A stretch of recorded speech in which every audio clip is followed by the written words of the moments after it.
Hello everybody and welcome to another Transformers third party review. In today's video I'm taking a slightly early look at the latest offering from Alien Attack. This is their FIRAGE, which is basically the Dark of the Moon Mirage, who then became Dino. No idea why they changed the name, maybe they couldn't get the rights to it, I don't know. But we never got a deluxe figure, mainly because he only had like 15 seconds of screen time, but hey, we never got a deluxe size figure, so Alien Attack have joined in the movie party. Everybody seems to be adding a little bit of their own thing to the movieverse, and they've delivered a very nice looking Dino. Very good looking figure. Now a lot of people are confused about the scale. He is literally designed to fit in with the Dark of the Moon deluxe class figures. I personally am going to have him displayed alongside my MPM series. He's a tad small for that, but in my opinion he still really does look the part. He's got a very nice clean transformation. He looks good in both robot mode and vehicle mode, and in my personal opinion he does tick that MPM style box. Now, being a pre-production sample, I don't get any instructions. I have to guesstimate my way through this. We do get extra sprues with what looks to be fingers on them. I can only assume that's to make additional, maybe articulated hands. I'm not entirely sure. But we get these bits here. We get a pair of his wire hook hand grip claw things, which we can stretch out of the wrist section there, and these kind of go over and just grab hold of our Decepticons so he can be pulled along.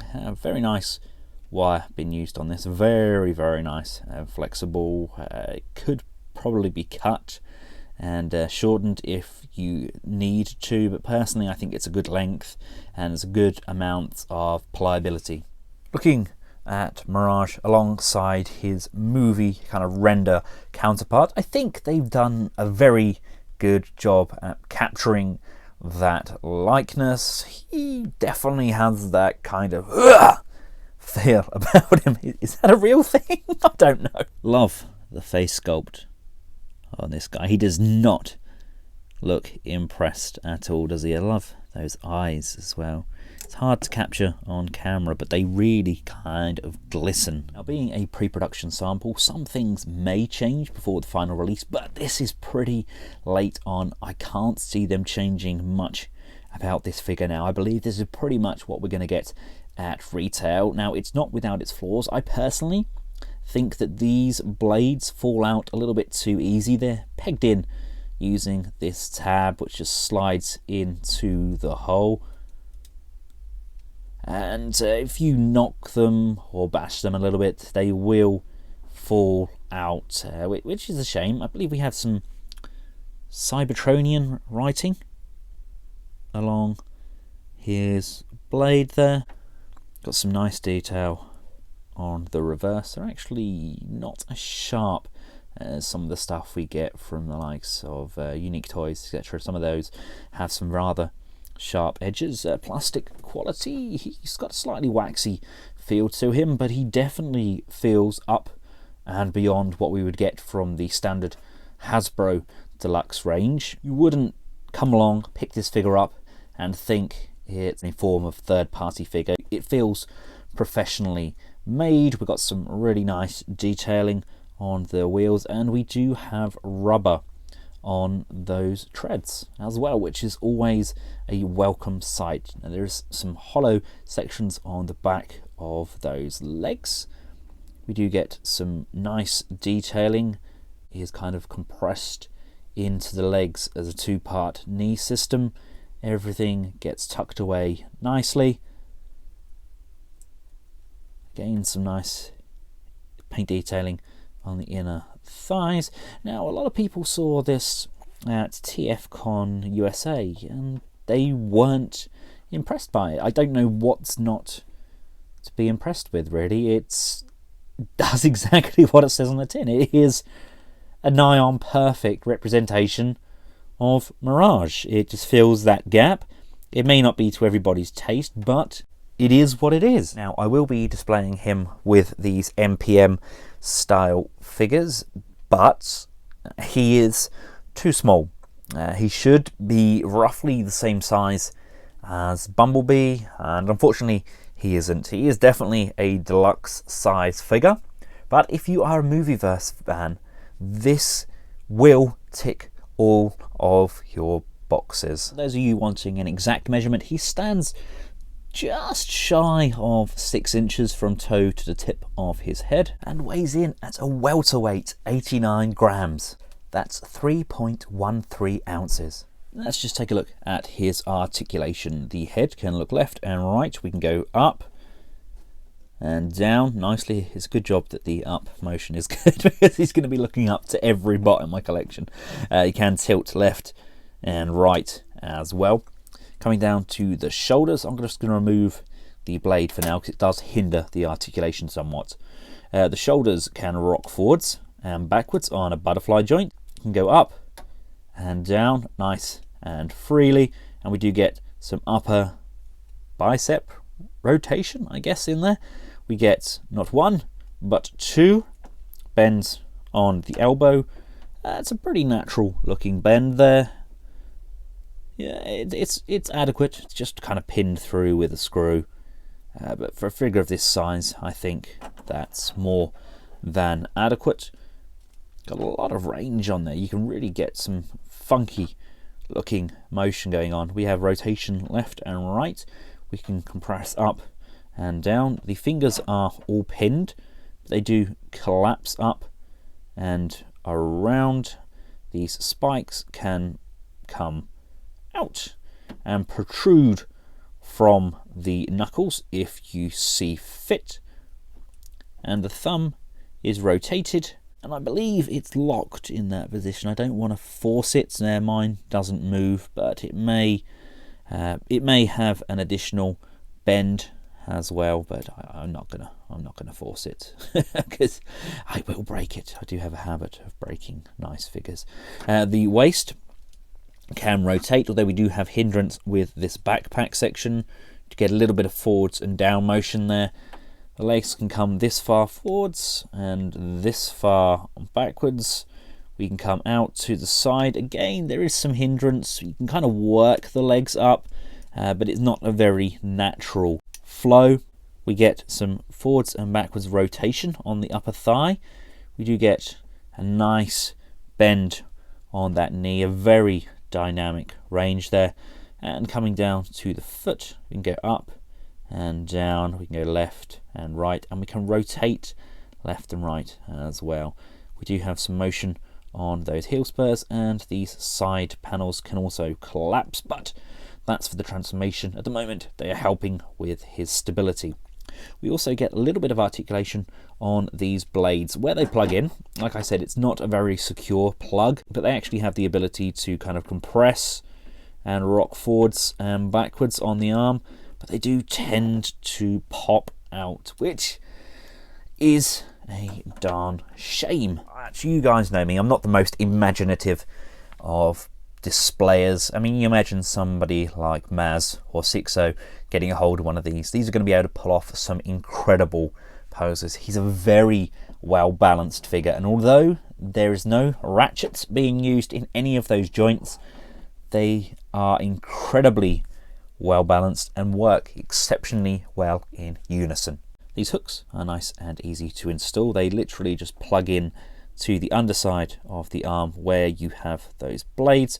Push that in, and then I just wrap the fist around it, and you bend the wire as you see fit. They look pretty darn good, don't they? And like I said, I mean, he does hold himself up remarkably well. You can have him kind of standing up there, and these could hook on to the Decepticons and kind of drag him along. Right, come with me on a journey of trying to get this bad boy transformed up. You want to untab these chest pieces. Now they kind of come up and out. They are tabbed in at the bottom here, and they kind of untab and then rock backwards. So again on this side, untab that and rock it backwards, and then this small piece here, which I can't get in because my hands are freezing, can come outwards like this, come around to the back of the neck. This piece here is just tabbed in with a single peg. You want to just lift this up like so, and you see this piece here was tabbed in there. This can all now come away from that torso.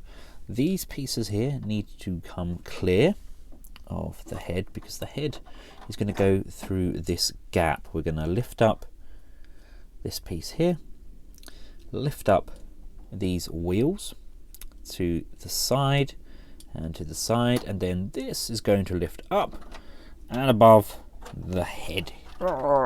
Using this mushroom peg on the arm, you want to rotate that bicep all the way around so that it's facing inwards.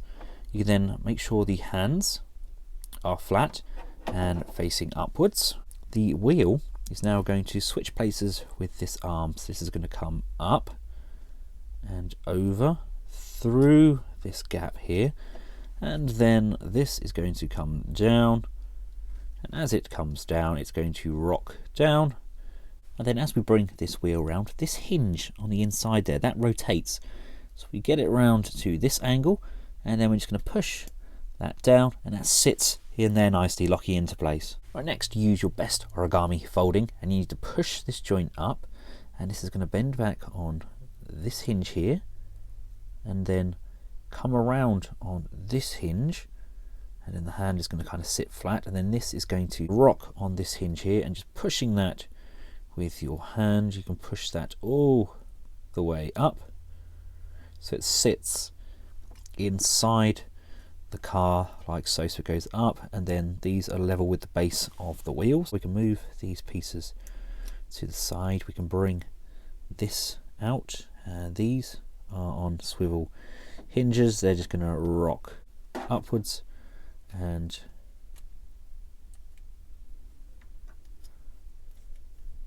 then come back around, tabbing off nicely. So we go up and rotate as we go. I'm really sorry if I'm a bit clumsy in this video. My hands are absolutely freezing. Can't exactly do this with gloves, although I used to do it with gloves back in the day. I used to do my reviews wearing black latex gloves. Yes. Now with these bonnet pieces angled down, we can just slide this up and over, and that's the front of the vehicle. The wheel arches can now just slide in and sit in place. We have this bonnet section here. You want to rotate that around, and then we can extend this out, and if you look, this is all on a hinge and it can come down. This is on a separate hinge and will rock backwards. The windscreen comes outwards and just tabs in over this roof panel, and then this is all going to sit down, and this will form the front of the car, he says, and it's all going to just tab in perfectly for me on camera. Ben said never.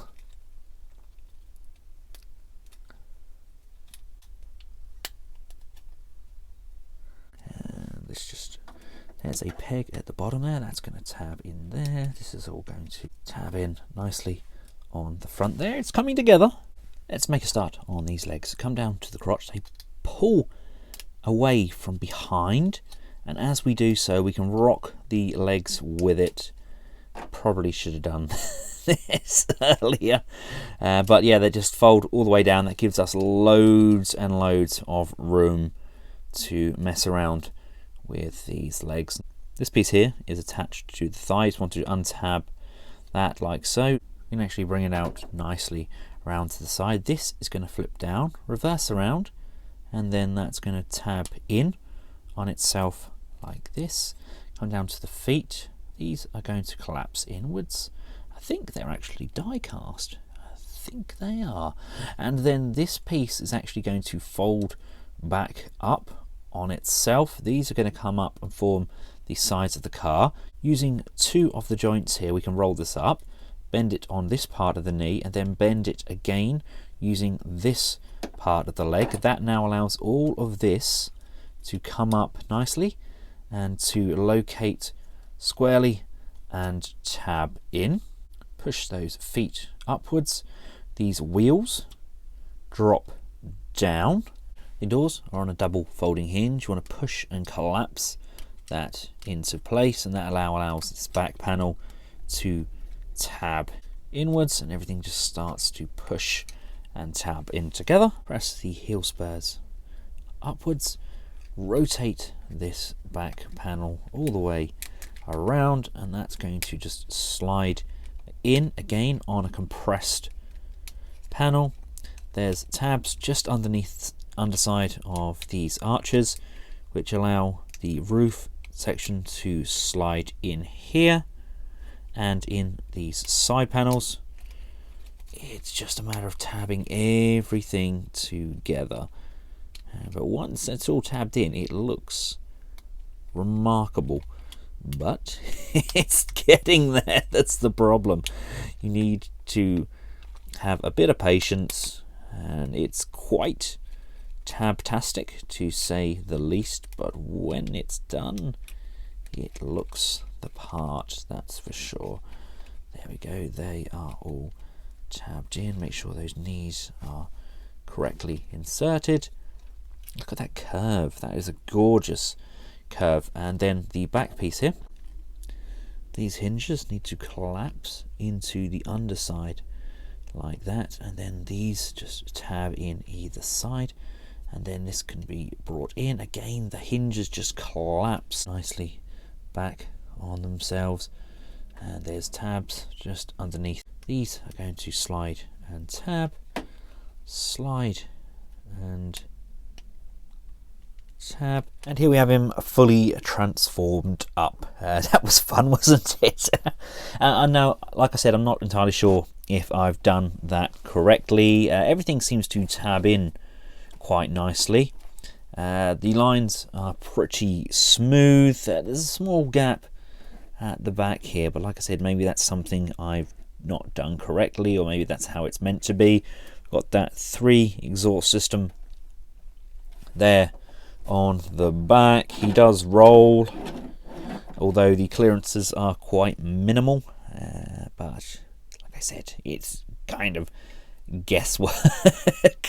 The windows tab in nicely at the back here, but he is somewhat of a dust magnet. This kind of sheen that they've got going on does tend to show my fingerprints. I wasn't even worried about the wing mirrors. I was worried that they may be quite fragile, but I've been bashing them around a bit and nothing seems out of the ordinary. We do have some nice looking wheels on this, and as previously mentioned, they are all rubber tires. This is a very good looking vehicle. It's a pretty nice transformation once you get the hang of it, because let's face it, I'm not exactly brilliant when it comes to guesstimating my way around figures. So no doubt once this gets an official release date, you guys will all tell me how wrong I was with the transformation. I was kind of hoping that these might fit in to the wheels or something. I'm not sure where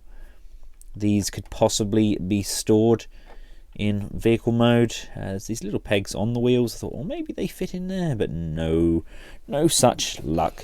But there is Mirage Dino FIRAGE in his very gorgeous vehicle mode. Very clean, very well made indeed. It's a very good looking vehicle. Now, as you may know, I don't have a great deal in the way of vehicles from the movies, but here we have the Kubenbau oversized Optimus Prime. We have the Wei Zhang oversized Hound, and there he is. He looks pretty nice alongside those trucks, if not maybe a fraction on the small side. Comparing him to the likes of the Masterpiece scale vehicles, yeah, he's definitely a good deluxe size car, and like I said, it's designed to fit in with your deluxe Dark of the Moon figures, so they've ticked every single box. But If you're looking to fill in your MPM line, then I'm not sure this is for you. I mean, I personally am okay with that size difference between him and Bumblebee, but I know a lot of people out there won't be. If you're a movie fanatic and you want to complete your Dark of the Moon line, then yes, this is a must. Otherwise, it's entirely up to you. Engineering is good, holds together nicely, posability is fantastic, but is there a need for it? I'm not entirely sure. Thanks again to the guys over at Robot Kingdom for making this review possible. If you do decide you like the look of this figure, I've included a link through to Robot Kingdom in the description here below. If you haven't already checked out my KO channel, I've included a link just up here and by hitting that information button. And until next time, from myself and Alien Tac FIRAGE, thanks for watching. Goodbye.